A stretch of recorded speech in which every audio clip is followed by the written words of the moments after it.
Hey welcome to my channel అనగా. ఇవాళ వీడియోలో eggless chocolate cake without oven ఎలా చేసుకోవాలో చూసేద్దాం. First 4 spoons of warm water తీసుకోండి. తర్వాత 1 spoon of instant coffee powder తీసుకొని దాన్ని మంచిగా మిక్స్ చేసుకోండి. అది మెల్ట్ అయిన తర్వాత half cup of milk add చేసుకోవాలి. తర్వాత మంచిగా మిక్స్ చేసుకోండి కాఫీ పౌడర్ మిల్క్లో కలిసే వరకు. దెన్ 1 స్పూన్ ఆఫ్ వెనిగర్ తీసుకున్నాను. ఇది పాలు మనం కొంచెం విరగడానికి తీసుకుంటాము. దీని ప్లేస్లో మనం లెమన్ జ్యూస్ తీసుకోవచ్చు, లేదా పాలు వెనిగర్ ప్లేస్లో కర్డ్ యూస్ చేసుకోవచ్చు. పెరుగు ఇష్టం లేని వాళ్ళు పాలు ప్లస్ వెనిగర్ యూస్ చేసుకోండి. నెక్స్ట్ నేను వచ్చేసి హాఫ్ కప్ షుగర్ తీసుకున్నాను. అది మెల్ట్ అయ్యే వరకు కాసేపు మిక్స్ చేసుకోండి.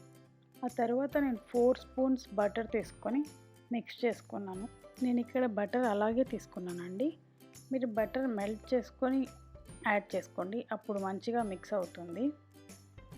బటర్ మంచిగా మిక్స్ అయిపోయిన తర్వాత 1 కప్ ఆఫ్ మైదా తీసుకున్నాను. మీరు మైదా కాకుండా హెల్తీగా కావాలి అనుకునే వాళ్ళు గోధుమ పిండి కూడా తీసుకోవచ్చు.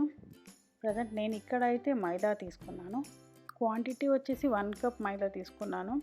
దెన్ ఈ మిక్చర్ అంతా లమ్స్ ఫామ్ అవ్వకుండా విస్కర్తో మంచిగా మిక్స్ చేసుకోండి. అయితే లమ్స్ ఫామ్ అవ్వకుండా జాగ్రత్తగా కలుపుకోండి. ఆఫ్టర్ దట్ నేను బేకింగ్ పౌడర్ 1 స్పూన్ తీసుకున్నాను. Baking soda half teaspoon తీసుకున్నాను. దెన్ చాక్లెట్ని మెల్ట్ చేసుకొని మిక్స్ చేసుకున్నాను.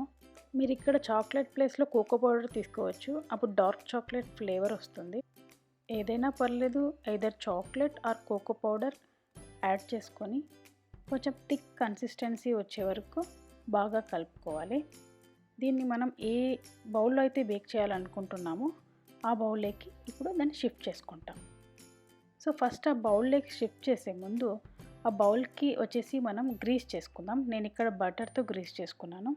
దెన్ కొంచెం మైదా తీసుకొని దాన్ని డస్టింగ్ చేశాను. సో అప్పుడు మనకి కేక్ వచ్చేసి దానికి స్టిక్ అవ్వకుండా ఉంటుంది. సో కంప్లీట్ సైడ్స్కి అండ్ బాటమ్ వచ్చేసి బౌల్ మొత్తం గ్రీస్ చేసుకోవాలి అండ్ మైదాతో డస్టింగ్ చేసుకోవాలి. ఇప్పుడు మనం ముందుగా మిక్స్ చేసి పెట్టుకున్న బ్యాటర్ని ఏ బౌల్లో అయితే బేక్ చేయాలనుకుంటున్నామో ఆ బౌల్లోకి ట్రాన్స్ఫర్ చేసుకుంటున్నాం. దెన్ ఒకసారి బౌల్ని ట్యాప్ చేసి పెట్టండి. ఇప్పుడు నేను వచ్చేసి ఒక థిక్గా ఉన్న బౌల్ తీసుకొని అందులో శాండ్ యాడ్ చేసుకొని 10 మినిట్స్ ప్రీ హీట్ చేసుకున్నాను. ఆ బౌల్లో ఇప్పుడు మనం బ్యాటర్ వేసుకున్న బౌల్ని ప్లేస్ చేసేసి నేను 2 ప్లేట్స్ కవర్ చేశాను. స్మాల్ బౌల్కి 1, బిగ్ బౌల్కి 1. మీరు సింగిల్ ప్లేట్తో అయినా కవర్ చేసుకొని బేక్ చేసుకోవాలి. నేను ఇక్కడ వచ్చేసి 40 to 45 మినిట్లో పెట్టి బేక్ చేసుకున్నాను. బేక్ అయిందా లేదా అని టెస్ట్ చేయడానికి వచ్చేసి నేను ఒక టూత్ పిక్ని తీసుకొని కేక్ మిడిల్లో పెట్టి చెక్ చేశాను. మనకి టూత్ పిక్ ఏం అంటలేదు అంటే బేక్ అయినట్లు.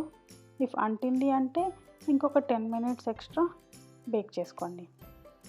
ఇప్పుడు కేక్ వచ్చేసి కొంచెం కూల్ అయిన తర్వాత దాన్ని ఒక ప్లేట్లోకి తీసుకుందాం. నేను షుగర్ సిరప్ యాడ్ చేయాలి అనుకుంటున్నాను, అందుకు థ్రెడ్ తీసుకొని కేక్ని మిడిల్లోకి కట్ చేసుకున్నాను.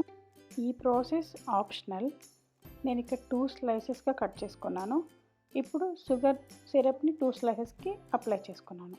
షుగర్ సిరప్ కోసం నేను 4 స్పూన్స్ వామ్ వాటర్ తీసుకొని 3 స్పూన్స్ షుగర్ని వేసుకొని మెల్ట్ చేసుకున్నాను. నెక్స్ట్ కేక్ పైన చాక్లెట్ స్ప్రెడ్డింగ్ కోసం నేను ఒక డైరీ మిల్క్ చాక్లెట్ తీసుకొని వాటి చిన్నగా కట్ చేసుకున్నాను. ఇది డబుల్ బాయిలింగ్ మెథడ్లో మెల్ట్ చేసుకున్నాను ఈ చాక్లెట్ని. సో డబుల్ బాయిలింగ్ మెథడ్ కోసం 1 బౌల్లో మనం వాటర్ తీసుకొని అవి కొంచెం హీట్ అయిన తర్వాత మరొక బౌల్లో వచ్చేసి చాక్లెట్ పీసెస్ తీసుకొని ఇందులో గోరువెచ్చటి పాలని యాడ్ చేసుకొని చాక్లెట్ కంప్లీట్గా మెల్ట్ అయ్యే వరకు హీట్ చేసుకోవాలి. కంప్లీట్గా మెల్ట్ అయిన తర్వాత ఇప్పుడు మన కేక్ పైన స్ప్రెడ్ చేసుకుందాం. పైన అండ్ సైడ్స్కి కూడా కంప్లీట్గా చాక్లెట్ని స్ప్రెడ్ చేసుకుందాం. నేను ఇక్కడ ఆల్మండ్ చాక్లెట్ తీసుకున్నాను, సో దట్ ఆల్మండ్స్ కూడా మన కేక్ పైకి వచ్చేసి. ఇక్కడ నాకు కొంచెం చాక్లెట్ తక్కువైంది అనిపించింది, మీరు కొంచెం ఎక్స్ట్రా యాడ్ చేసుకోండి. దెన్ ఎక్స్ట్రాస్ అంతా క్లీన్ చేసేసుకొని నేను జస్ట్ జెమ్స్ పెట్టేసుకున్నాను కేక్ మీద, అలా సింపుల్గా. ఇప్పుడు eggless chocolate cake without oven ready అయిపోయింది. మీరు కూడా తప్పకుండా ఒకసారి ట్రై చేసి చూడండి. ఈ వీడియో మీకు నచ్చింది అనుకుంటున్నాను. Thanks for watching. ఈ వీడియో కనుక మీకు నచ్చినట్లయితే లైక్ చేయండి, షేర్ చేయండి, మరిన్ని వీడియోస్ కోసం సబ్స్క్రైబ్ చేయండి.